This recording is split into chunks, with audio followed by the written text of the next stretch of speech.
Hi, I'm Minette Norman. I am an author, a speaker, and a leadership consultant who previously spent 30 years in the software industry, and I'm in the San Francisco Bay Area.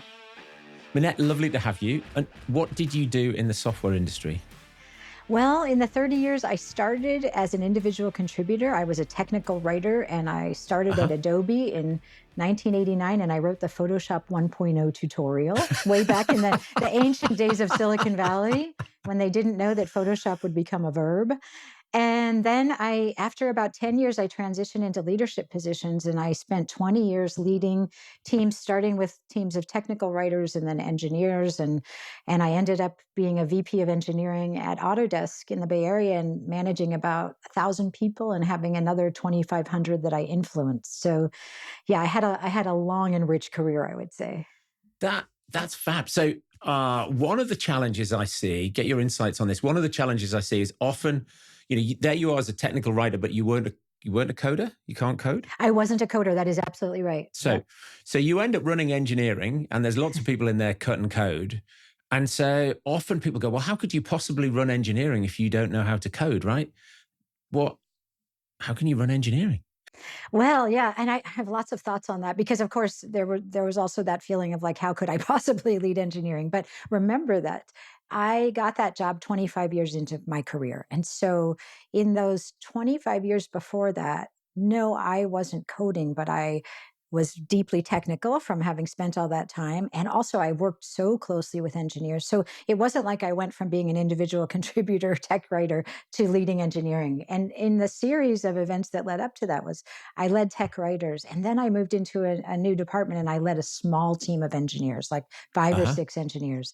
And in that first job of leading engineers, I just went in deep and learned what they were doing. So without being hands on, I still understood what they were dealing with, what the technology challenges were, et cetera. And then I took on bigger and bigger roles. And so ultimately, when I took on this role, it wasn't about like, how do we code? My leadership job was, how do we transform engineering? And it was just as much tech change as it was culture change. It was, how do we get 3,500 people in the engineering function in this company that has grown over 30 years through acquisition, and everyone's siloed and no one's working together? How do we get them to work together? So part of that solution was, oh, we're going to get everything into one common code repository. That's the technical part. The harder part was where my energy was how do we get them to work across silos and listen to one another and be open to other people's ideas, and maybe someone else has a better technical solution than our group does. And that was honestly so much harder than getting the technical work done. So that was my job, really. Do you know what? Often we would certainly in the marketing groups I've been in, we would we'd say, where do these technical people go for the opinion for somebody they trust? And then somebody said, well, they only go one place. And I said, where's that? They go the bathroom mirror, because they are so often the smartest person they know. So how do you, and often there's that, you've got that in-group, out-group that you talk about in your book. So in looking at sort of the M&A work that we've done, or myself or with clients, you can often get that sort of group formed, and the people who are in the group, it's almost they associate with this company that we bought 10 years ago, even though none of them were there and have never worked in that group. There's that sort of, the tribe has this badge of, and you must have had tons of that over 30 years. So let's dig into some of this. And what were the top 3, top 5 things you had to do in terms of this transformation? And I'd love to try and pick your brains and then link that back to the book if we can. Yeah. So we won't even talk about the technology. Although there was, I have to say there was resistance to, like, everyone picked their own tools for all those years. And then suddenly we're saying, we're going to put everything in GitHub so you can all have access to one another's code. And like, that'll never work. We have a 30-year-old code base. So there were the technical challenges, but honestly, I didn't even have to deal with those as much as my staff members dealt with them. I'd Yes. say the trickier things were that there was a company, for example, that had been acquired for a certain piece of technology. So they were known as, the graphics or the data experts. And then another team, was suddenly building something that was like actually an internally competing piece of technology. And so for them to say, like, this might actually be better or more advanced, or maybe we could learn something from this other group. And I remember sitting in these forums where the technical experts, the software architects would get together and present to one another. And it was almost about like sales pitches of convincing you that my team's work and my little silo is the best, and how my, and tearing each other's ideas down instead of, oh, there's a possibility there's something I could learn from someone else. That's a really hard one, because I know you just described this looking in the mirror and thinking I'm the smartest. And it was also like collectively, our team has the best solution. And that tribal identity was very strong.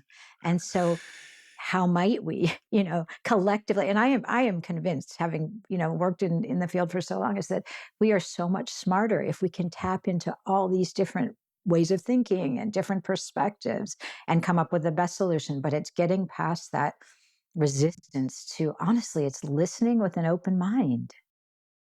Which is easy to say to people that they should do, but how did you get them to do that? And did you succeed? Did you think Mm. in the end that you'd made it work?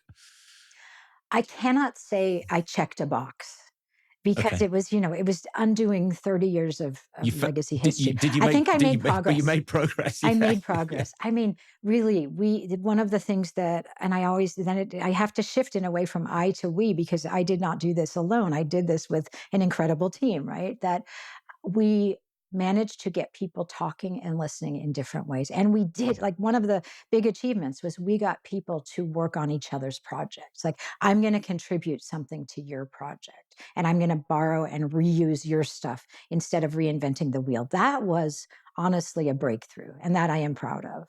Did you physically relocate people to make that easier to do, or did you got Nope. people to volunteer? We enabled it through technology and through communication. So one of the things that I did is I assembled basically a council, and it was all of the engineering leaders in the company. And when I took over that job, it was all men.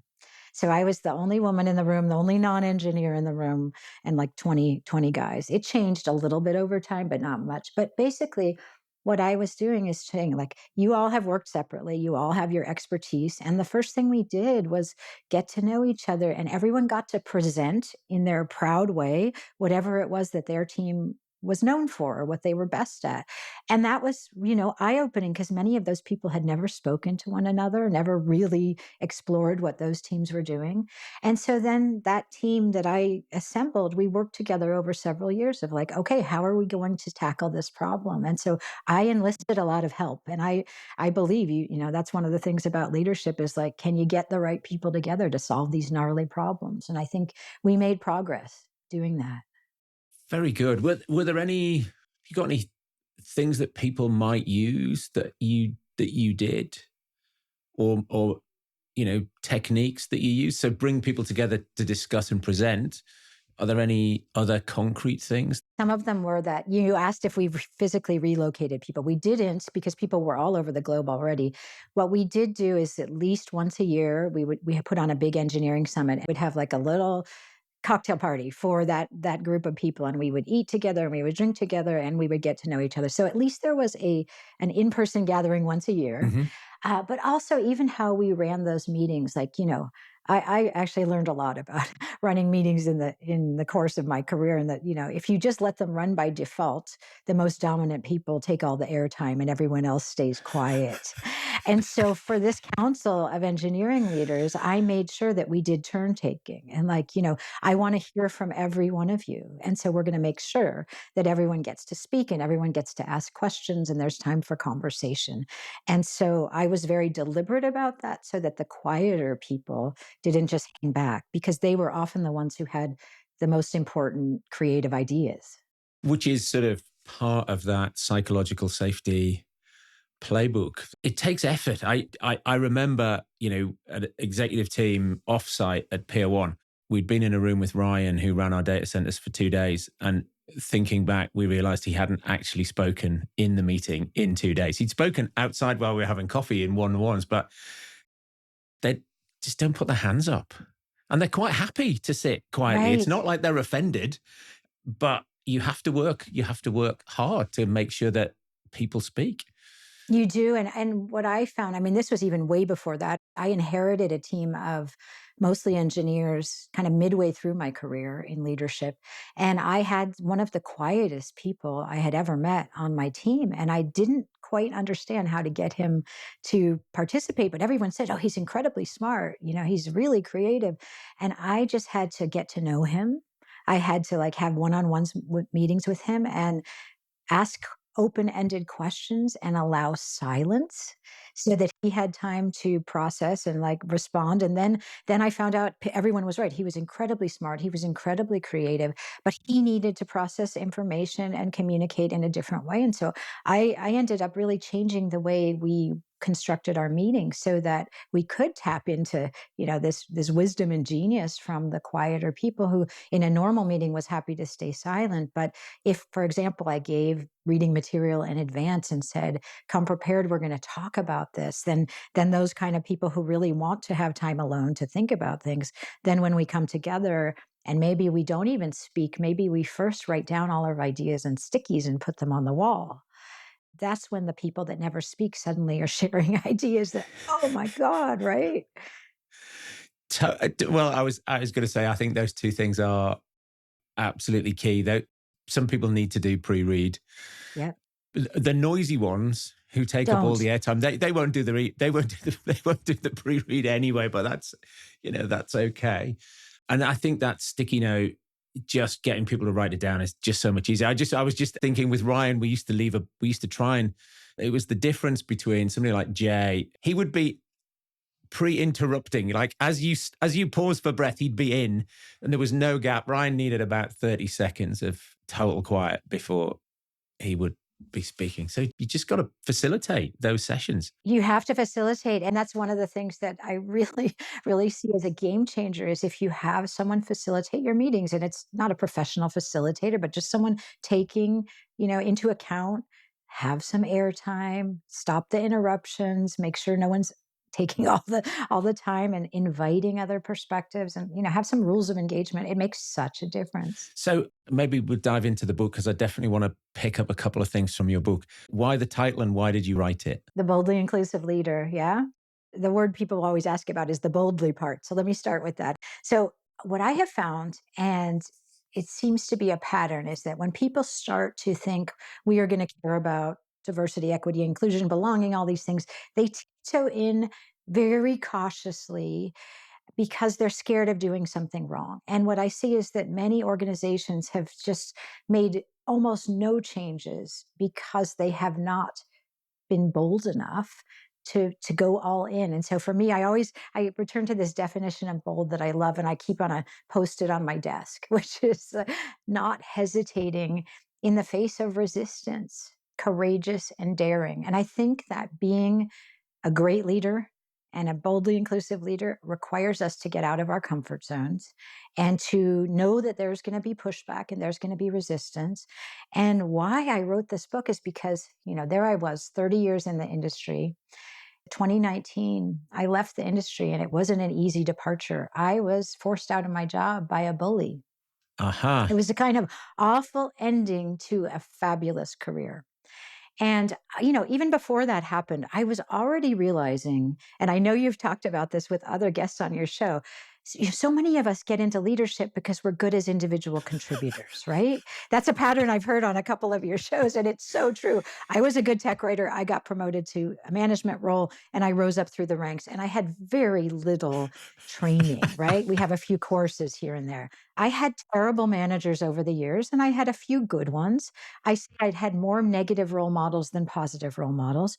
And I learned so much kind of late in my career, like 20, 25 years into my career. And I thought, there is something so broken about this. We can do better. We need to get managers when they first become managers. First of all, do they care about people? Do they want this role? If so, let them be managers. If not, keep them as individual contributors, first of all. But second of all, if they are interested in managing teams of human beings, they need to be equipped to do so. And I want to write a book that is actually going to be helpful and practical and going to give them things they can practice every day without some magic formula, but like, I am just going to be a better listener, or I am going to run better meetings, or I am going to foster psychological safety, and this is how I do it. So that's why I wrote the book. I wanted to offer something to leaders who care about being a great leader, but maybe need some help. It's fascinating. I was talking to the CEO of a, I guess, tech platform to facilitate leadership development. And Farley has this phrase, which is the conceit of leadership. And he said, as people get further on in their careers, we spend more money on them, but he feels as though it should be the other way around, and we should be spending money he said, you just get your return on investment, your bang for your buck would be so much better. One executive training course versus you train 100 people in an organization. Exactly. I think that is so true. I've joked about this, but it's really not funny. When I first became a manager, I was required to take one class my first year, and that class was managing within the law so that the company didn't get sued by something I did. I think then I took a communication skills class and, one or two classes a year. And then I got to be a VP and they gave me an executive coach. Like, so I think the person you talk to is absolutely right. Why are we not investing the first time someone becomes a manager in some kind of holistic program for them? Well, because I learned this myself, it's a mistake we made. We would think that this person wanted to do the job and maybe they had the skills and we'd promote them. And then 6 months later, we realized they didn't like it and they weren't very good, right? And then you lose them. You lose them to the organization because their ego, they've spent the money, it just all goes wrong at that point. And so this ability to people try before you buy, or, step in and do it interim, or maybe you do a project, or maybe you do something in another team, just create opportunities for people to see if they like leading versus being a sole contributor. Exactly. And then they can say, I don't like it, or I would like it, but I feel like I don't have these skills. Can you help me? It's not hard, but it seems rare. It is rare. And also in companies, I think we do a disservice when we don't have a path for people to continue to advance as individual contributors. Like, it gets capped out at a certain level, but why shouldn't there be like as many levels as individual contributorship as there are for leadership? So that if you choose not to be a leader, you don't get stuck. Because I think so many people feel like my only path to advancement is management Yeah. and leadership. And yet that's not really my calling. I mean, I do feel this is the thing that I'm passionate about, is like, managing human beings is one of the most impactful, important things we can do. We are basically shaping someone's life experience at work, which transfers into their personal life too. Because if you have a great work life, then you're happier at home. And if it's terrible, you take that terrible feeling home with you. So it's a huge responsibility, and we need to not go lightly into it, right? Oh, yes. And so many people aren't very good at it and then have that not positive impact on their people. I was talking to Jim Hart. I don't know why I'm pointing behind me because his book's on the shelf next to yours. He's the chief scientist at Gallup. And he said, like 85% of the employee engagement is driven by your day-to-day team leader or manager. And it's just, Exactly. that's just massive. That's 8 hours a day, 5 days a week. This person is either happy or not happy or miserable. Your experience being sort of bullied out of an organization. I bet that didn't happen overnight. I bet it was awful. And I bet it was just destroyed you and made you miserable and, awful. All of those things. Yeah. But lots of people are sort of putting up with it. Yeah. And also, I think, you said you'd had some great role models, right? But some people have never worked for anybody who isn't rubbish. Exactly. They don't even know that it's possible, right? Yes. So they don't have this expectation, well, I'll leave and go and work for somebody good, because they don't even know what that good looks like, which is even sadder for them. But there's a thing we were talking about before we were recording about inclusion that I want to talk to you about, but I also want to talk about psychological safety. Let's talk about both. Either way. Okay. Yeah. Well, let's do psychological safety then. So, Okay. you co-authored another book about that. It's certainly, it's a chapter in your book now. Had Amy Edmondson on the podcast in the past. Yeah. But even though it seems to be, to me, it seems like it's been around for ages and it's really obvious. I still talk to clients every day who don't have a clue what I'm talking about and don't know where to begin. So Maybe you could define what you mean by psychological safety, and then we'll get into why it's important and what you might do to bring it about. Yeah. And you're right. It's been around. I think that the term was coined in the 1980s. I believe I've read some early research. And then Amy Edmondson is the most famous, author and researcher. She's at Harvard and she's written books about it. And she's researched the topic for decades. And I have sort of a version of my definition that's maybe a variation of how she defines it. So for me, psychological safety is a belief that when you're in a group, that you can ask a question, you can make a mistake, you can ask for help, and you can take a risk. She calls it interpersonal risk taking. And you know that in that group, you will not be punished or embarrassed or marginalized for doing any of those things. So, why it's so important, and this is where her research is really powerful. It's so important because what she and others have found is that when you have a baseline strong level of psychological safety, first of all, performance goes up because people can, they can fully contribute. They can do their best work because they're not afraid of, like, dare I say that? Dare I do that? Second of all, and this one's not surprising, is innovation goes up because people feel free to share their ideas, even if they're wildly different from the majority of the group. They might be, in an unsafe environment, you might think, there's a huge risk here, but I'm not going to say it because it's not going to be welcome. Whereas in a psychologically safe group, you could say, like, we're missing this huge thing. We need to do this. And then people would be welcoming that. So Hmm. innovation goes up. And then the other thing that I think is so important, especially because we see how people are suffering today in the workplace, employee well-being goes up because people do not feel they're constantly protecting and masking themselves. Well-being goes up, motivation goes up, retention goes up, and engagement goes up. So psychological safety, and this is, I think, where people get confused. It's not like this touchy-feely, nice to have, kumbaya thing. It's actually a business enabler. And, the reason I think it's good we're talking about psychological safety and then inclusion is that I don't think you get to a feeling of inclusion in an organization unless you have a foundation of psychological safety where you feel like my voice is welcome. I am welcome for who I am. I don't have to pretend to be someone else. I don't have to agree with everyone else in the room. And I am appreciated for bringing whatever unique gifts I have. So that's why it's so important. And I'll tell you just one more thing about how I ended up co authoring this book is that my co author is also a leadership consultant in Germany. And she and I met in a class based on Amy Edmondson's research. We decided, both of us, we didn't know each other, and we were looking for how do we increase psychological safety? Because Amy's book is very academic and research based. Hmm. There are other books that are out there that also are pretty academic. And we're like, but we're working with clients and leaders every day who are trying to create these conditions for people to speak up and be themselves. And we don't know how to do it. And so we took this class. The class was actually about running psychological safety assessments. And we didn't learn anything more than how to run the assessments. So we were both very disappointed. And I was on a podcast and Caroline tuned in and she heard me say, it's really frustrating that there's no how to information around psychological safety. So she sent me an email and the subject line was crazy idea. And she said, you and I are both looking for the same thing and we can't find it. We have collectively like 50 years of experience. Why don't we write something? And we thought we would just write a little something to share with our clients. And it turned into the book, the Psychological Safety Playbook, which is now like wildly popular all over the world because people are all craving this how to information. Yeah. What are some of the things from the playbook that people can put into place?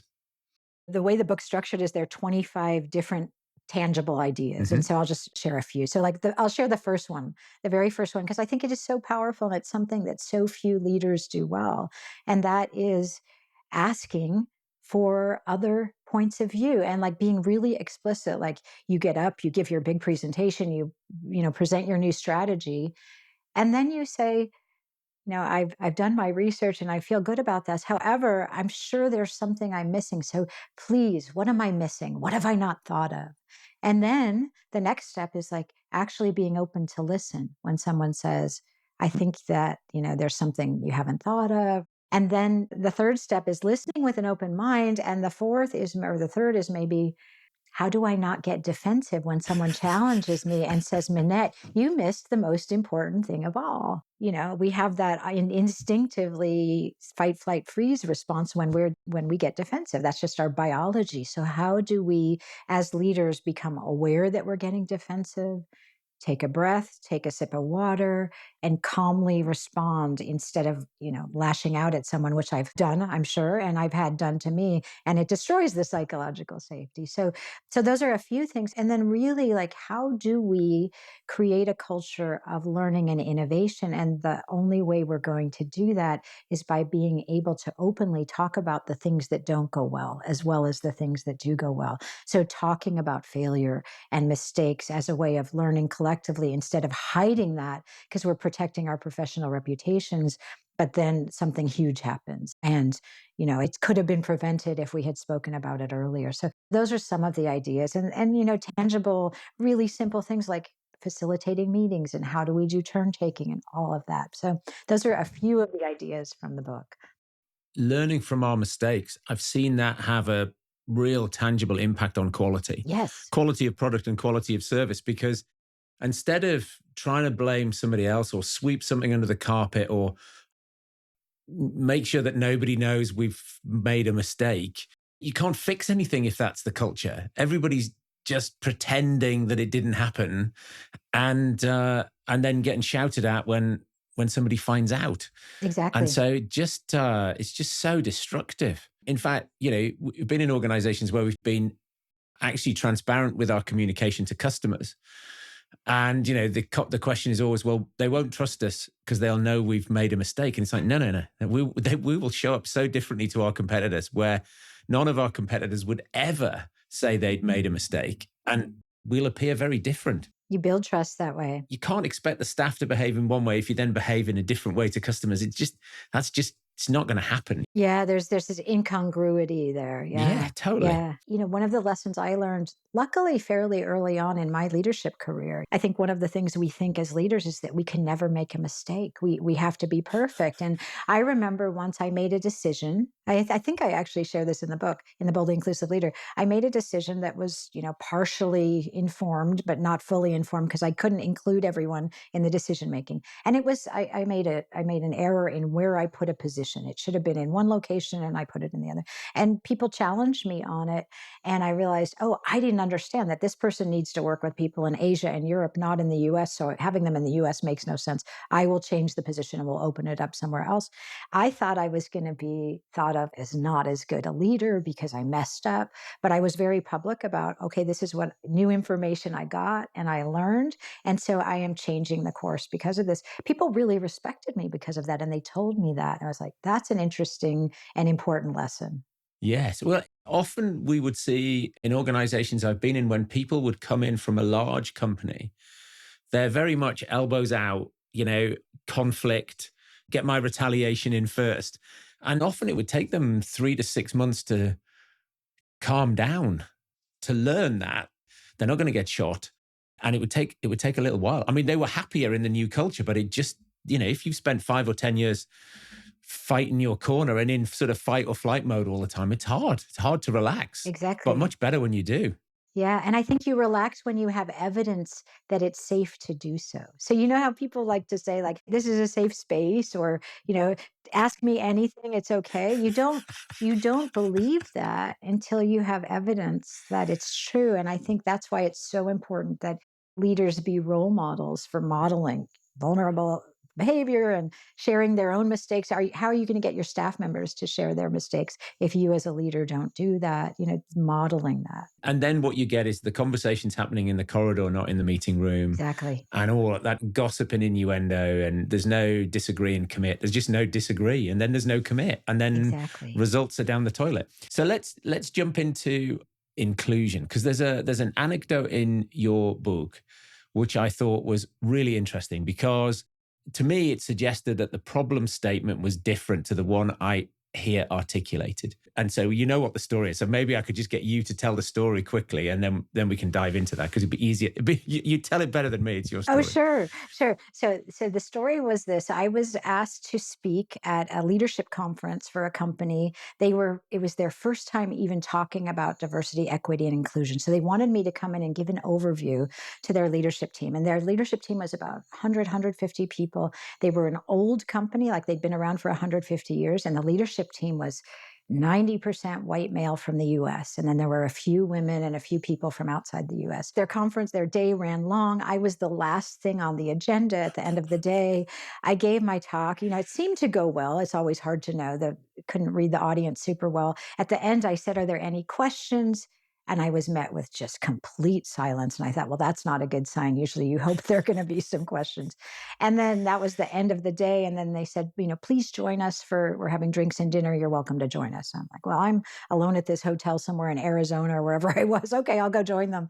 So I went out it was a lovely outdoor setting, and I went up to the bar to get a drink. And all of a sudden, there's a line of people, and it was a bunch of men who came up and they wanted to ask me questions. But talk about a lack of psychological safety. None of them was willing to raise their hand in the meeting.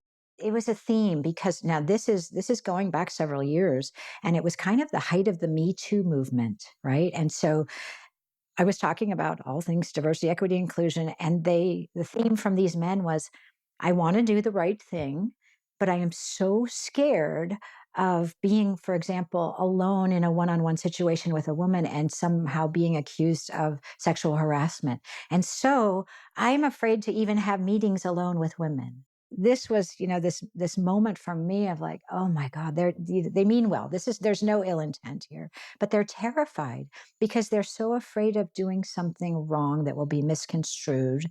And I'm thinking, I said, how much harm it will do that you refuse to meet with women. That is just a terrible message to send. That's not the solution. But it just was eye opening to me. And it's why in my book, I talk about having to embrace this discomfort that, yes, we'll make mistakes. They're not going to be necessarily fatal mistakes, but we have to try. We have to learn as we go and apologize if we do something that offends someone.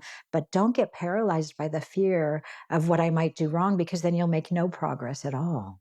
You were saying when you started as the leader of engineering, there was, a team of men, right? And there you are at the top. So at least anyone who comes for an interview is going to end up being interviewed by you. But you just imagine, even if that group of men after their Arizona offsite said, somebody says, let's try and hire some more women in our organization. They've just got this cognitive bias that just says, this is terrifying. Right. Yeah. And so they'll go through the motions. And you could imagine being a woman turning up for interview there, right? Even though they've told you that, they're open for business and they want to do it, just the vibe is going to be awful. So they're going to sit there a year later or 2 years later and go, that didn't work. Right, right. Because when you're the only, you walk into a situation and you're the only woman or you're the only person of color or whatever it is, you have to question, am I going to feel like I can be a part of this group? And Yeah. that's this catch 22. And it's also why one of you mentioned this cognitive bias, like one of the most powerful biases we all have that we have to fight hard against is this affinity bias, that we are drawn to the people who are most like us and we're comfortable with the people most like us. And it's why you get leadership teams that look like that room, right? Of 150 white men, because that's what we've always known. And these are the people we do feel comfortable with. So how do we bring together a diverse group of people and get more comfortable working together? That's going to take time, and it's going to take openness, and it's going to take getting to know people who are you might not click with.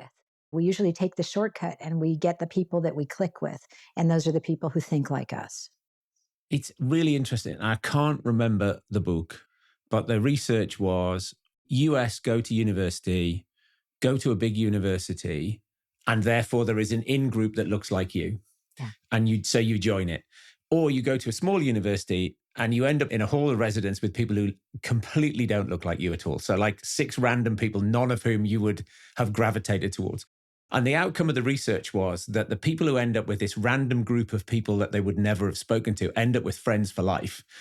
And the people who end up gravitating towards these like groups end up, that's not enough for a long-term relationship, but it's attractive. I thought that was really interesting because that sort of forced people into small groups. And one of the things I've done in the past with companies is I've made everyone change desks every quarter. So we'd have a lottery and people would be randomly sitting next to people that they didn't know, sometimes that they said they didn't like. In fact, Sam, if you're listening, you'll remember you came up to me and you said, "Why have you made me sit next to him? I hate him." And then a month later, she said, "He's really quite nice. He's made me lots of tea." Right. And it's like, how can you hate a man who makes you tea every day? Right. So it's fascinating, but also Malcolm Gladwell's new book, The Revenge of the Tipping Point. Yes, I haven't read it, but I've read some of the articles about it. Yeah. And so he talks about 30% being this tipping point, and where you've got, if you're the only woman in a group, but then you get to 30% women, then 30% is all you need for it to be totally normalized. You don't need to be 50-50. Exactly. I thought that was really interesting data, 30%. Yeah. Yeah. And so you just think about, right, okay, well, what are we trying to do? You think about software engineering, what, 20% of all people who code are female? One of my other guests said to me a few years ago, he was talking about inclusion and diversity. And I said, what proportion of your engineers are female? And he said, Dom, only 20% of all women in the world engineers are female. Like, it's tough to be better than 20%. And like, if I get to 10%, it's because he said, I've got other people like Google or Microsoft who are really keen and have, powerful, bigger spenders than I am. And so, they take a big chunk off the top to try and do a better job than me. So it's just tough in some industries. Yeah, it is. And, it's interesting. I was just at an event where it was co-sponsored. It was at UC Berkeley. It was co-sponsored by the Society for Women Engineers. And a couple of the women there were talking about, being the only and how lonely that can be. Yeah. And I was just reading it. I think it's in the latest Harvard Business Review. There's an article about loneliness in the workplace. And I don't know if you've read it. It's the most recent one, but it was talking about, I think the statistic was 20% of workers feel lonely at work. And it's not because they're not in the office, and it's not because they're not part of teams. It's because they don't have a sense of inclusion and belonging. Yeah. And, it's Yeah. powerful. And being the only is really, really hard. Yeah. And, going back to some we were saying earlier, and I think to myself, well, if that was me, I'd leave. Right. I don't know whether what I couldn't tell from reading the article is I couldn't decide whether they were somebody who would be lonely wherever you put them, and that the 20% of people are just lonely. Right. And so when you do a survey, 20% of people show up as lonely, or whether they could actually be included if they were somewhere different. Because I think if I was lonely at work, I'd go and get another job. Why would I not? Yeah, and I think the article did address that, because that was one of the, hypotheses, that it's just the Yeah. person. And it wasn't because they said when they were in different teams or different groups or different environments, they didn't Okay. feel lonely. So it Right. wasn't their personality. It was much more the system and the organization and how the organization behaved. Made them And feel. the definitely when you don't feel that you can participate and you're not part of that group, it's the time to leave. And I think what's hard for people right now is the job market's tough. So when they can't find another opportunity, they stay in these situations where they're miserable. And that's bad for everybody. It's bad for the organization. Of course, you've got a half checked out person, and then the toll it takes on the worker who is suffering every day. I met a woman yesterday, and this is honestly, it's not the first time it's happened, but she came up to me after I gave this talk, and she said, "I'm a civil engineer. I was in civil engineering for 8 years. I'm now back at university to recover because I had such a horrifically toxic situation that I'm recovering from PTSD." And that's from the work. That's from a Yeah. bully or I don't know the circumstances of her situation, but this is the real, this is where we have to realize the impact of bad leaders and toxic environments. People are suffering and they're having real trauma from work. Yeah. Let me change the gears then and do a quick fire round with you. Oh You boy. ready? Okay. Okay. Let me change gears. Quick answers. Right. Okay. Okay. What drives you every day? Mm. I think what drives me every day is hoping with optimism that I am making a difference in some people's lives in the world of work, whether it's the leader themselves getting better or the people who report to that leader are having a better experience. And that's why, while many people thought I was going to go off and retire when I left my corporate career, I do this work every day, and I will do it for as long as I possibly can because I feel like it's so important and so meaningful, and it gets me up. Well, I'm with you on that. I have I meet people and they say they're retiring, and I just think, well, that must be. I feel sad for them because it just means they've been in a job they didn't enjoy. So Exactly. you Yeah, I feel know, like I could do this for the, until I'm old and decrepit, basically. until somebody says enough now, you're not adding value anymore. But Exactly. but Yes. until then, indeed. Until then. What's your genius? I think my genius, and this served me really well in the corporate world, and it serves me well today, is I can take complexity, complex information, and I can step back and simplify it and be able to communicate it in a way that pretty much anyone will understand. So I think it's taking complex information, simplifying it, communicating it clearly, no matter if English is your first language or not. That I think is my genius. And do you know what? I can see why that would stand you in good stead running engineering, because so many of your team would take a simple idea and make it Oh complicated God, by yes. by default. So I like that. What unpopular opinion do you hold? Mm, I think I don't know if it's still unpopular. It certainly has been unpopular. I hold the opinion that being sensitive is a positive, not a negative, because I have been told in the past, oh, you're too sensitive. And I think that's a gift, not a weakness. Okay, good. What's the most significant risk you've taken? Oh, I think it was stepping out of the corporate world where I spent 30 years and I was comfortable, and saying, I'm going to start my own business at age 60. That was a big risk and scary because I knew nothing about it. I knew nothing about running my own business, finding clients, marketing, all the stuff that I never had to do. And I'm so glad I took that risk because I am so happy and feel like I am doing important work. Very good. How do you measure success in life? Mm. Oh, you're gonna have me stumped on this one. That's a really good question. I think success in life for me is having made a positive difference in as many people's lives as I can. And it's not just in the work world, because I feel like one of the things that I do is I do volunteer work. And I, for example, go grocery shopping for a homebound senior. And if I can do that and I can have a nice conversation with her and give her nourishing groceries, that is success, as well as changing what leadership looks like in the corporate world. That's also success. But it's really about the people that I've impacted in a positive way. What have you recently learned, or what recent skill have you acquired? I'm laughing because this is one I have so struggled with. So I am a word person. I'm a verbal person and I'm a writer, and I am not good with visuals and graphics. And yet here I am self-employed, and occasionally I work with a designer, but I have learned to use Canva, and I have been able to create graphics of my own that I use for LinkedIn and Instagram. And it was a huge struggle for me because like the whole paradigm of Canva didn't make sense to me at first. Everyone said it's so easy, and I felt like a total idiot. And then one day I figured it out. So I feel very proud that I can now use Canva. Very good. Very good. What's the worst business advice you've ever received? Oh, it actually goes back to something we talked about. I had a manager once who told me it is a sign of weakness to change your mind. So you have to stick to your decisions no matter what they are. And I thought that was a terrible piece of advice because new information comes forward. Totally, totally. Yes, in the UK, there's a scandal at the moment because a business that was bought by Fujitsu ran the software that post offices ran, postmasters used to balance their books, but it kept rounding up so that the post office thought that people had stolen from them. People ended up in prison, Oh my right? God. And it was the software. Yes, and even when it became clear to the people in that business that it was the software, they kept on with the narrative Oh, that that these people were criminals. There's just been this massive investigation and scandal, and it's just, I mean, so that, that's just what that example sprung to mind immediately when, as you described that poor advice. Bad What, advice. totally. What's the biggest myth in business?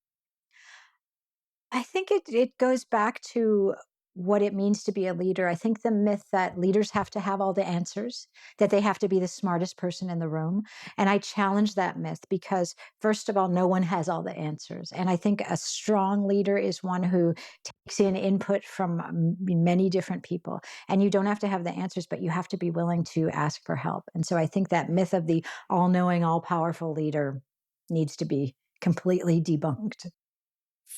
Fantastic. Thank you. So we've got the Psychological Safety Playbook and the Boldly Inclusive Leader. What's on your recommendation list? What do you think? What For else have books? you enjoyed? Yeah. What else Yeah. have you enjoyed? Oh, Or I have a long list, but a few that like have stuck with me over the years, as well as some recent ones. I will say one of the most important books I read because I was leading global teams is The Culture Map. The Culture Map by Erin Meyer. I don't know if you know that book, but it's yeah. really about working across cultures and communicating across different styles of communication. I would certainly recommend Amy Edmondson's books, both of them. She has more than one, but the ones that I've read are The Fearless Organization, and her newer book is Right Kind of Wrong, which is all about failure. But she's really the expert that I would go to if you want to learn more about psychological safety, not the how-to, but the why it's important. Uh, Great recent book by someone I've recently become friends with, but she's another local Bay Area author, called Unlearning Silence by Elaine Lynn Herring. It's a really great book about not only how we silence ourselves, but how we inadvertently silence others. And it's not necessarily a leadership book, but it's a great leadership book because there's so many ways we keep people from speaking up. Yes. And that, as you were talking, I'm thinking that reminds me of, Multipliers. Oh, yes. Liz, uh, Wiseman? Is it Wise? Liz Wiseman. Yes. That's a great book. Multipliers. Yes. Because that sort of inadvertent diminishes is 70% of us are inadvertent diminishes. Yeah, very good. Unlearning Unlearning silence. silence. Yeah. Minette, it's been an absolute pleasure chatting to you today. Oh, I've really enjoyed it, Dominic. Thank you so much for having me as a guest. Brilliant. Thank you very much indeed. Thanks for coming on.